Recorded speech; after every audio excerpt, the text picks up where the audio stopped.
1975-এ আগে, অর্থাৎ 75 ঠিক আগে, বাংলাদেশে লোকসংখ্যা ছিল 7.5 কোটি।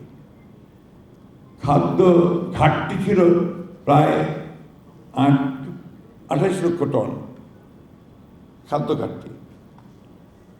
দুর্ভিক্ষ হয়েছিল 1974 সালে, মনে থাকার কথা। এবং আপনার বিখ্যাত অর্থনীতিবিদ অমর্ত্য সেন তিনি বলেছেন সেই দুর্ভিক্ষটা মানুষের তৈরি করা ছিল, অর্থাৎ আওয়ামী লীগ শাসক গোষ্ঠীর কারণে সেই দুর্ভিক্ষ হয়েছিল। সেই ঘাটতি পূরণ করে জিয়া রহমানের কৃষি নীতির কারণে এবং তার কৃষককে জাগিয়ে তোলার কারণে, উচ্চ ফলনশীল বীজ নিয়ে আসার কারণে অল্প সময়ের মধ্যে সেই বাংলাদেশে সারপ্লাস প্রোডাকশন হলো এবং বাইরে রপ্তানিও করা হয়েছিল। এই কথাগুলো আমাদের বারবার করে মনে করা দরকার, এই জন্য যে এই মানুষটা অতি অল্প সময় কীভাবে একটা অলৌকিক ক্ষমতার মধ্য দিয়ে যেন সেই কাজগুলো করতে পেরেছে।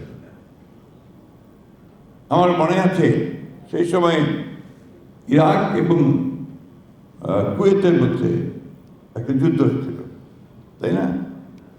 সেই যুদ্ধে তাকে যুদ্ধ বন্ধ করার জন্য তাকে মধ্যস্থতাকারী হিসেবে আরব দেশগুলো দায়িত্ব দিয়েছিল। ইরাকিরা, আমি দুঃখিত, ইরাকিরা। আপনি যদি সৌদি আরবে যান, গিয়ে দেখবেন যে জিয়া গাছ, নিম গাছ এবং সেগুলো সমস্ত কিছু আপনার এই জিয়া রহমান জিয়া ট্রি। আমি সিঙ্গাপুরে আপনার ওই যে বোটানিক্যাল গার্ডেন আছে, বোটানিক্যাল গার্ডেন দেখতে গিয়েছিলাম। ওইখানে যে গাইড ছিল, সেই গাইড আমাকে বললো যে আপনাদের দেশের এক প্রেসিডেন্টের একটা গাছ এখানে লাগানো আছে, একটা চমৎকার নিম গাছ উনি লাগিয়েছেন, নিচে প্রেসিডেন্ট সাহেবের নাম লাগানো আছে।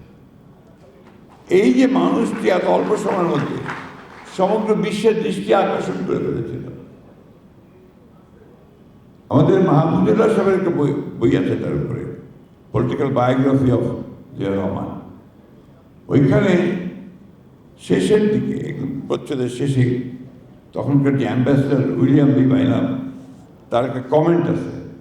সেই কমেন্ট হচ্ছে যে প্রেসিডেন্ট জিয়া যদি 1981 সালে নিহত না হয়ে 1975 সালে নিহত হতেন বা 71 সালে নিহত হতেন, তাহলে বাংলাদেশ লাইবেরিয়া বা আফগানিস্তানের মতো ফেইল স্টেট হয়ে যেত।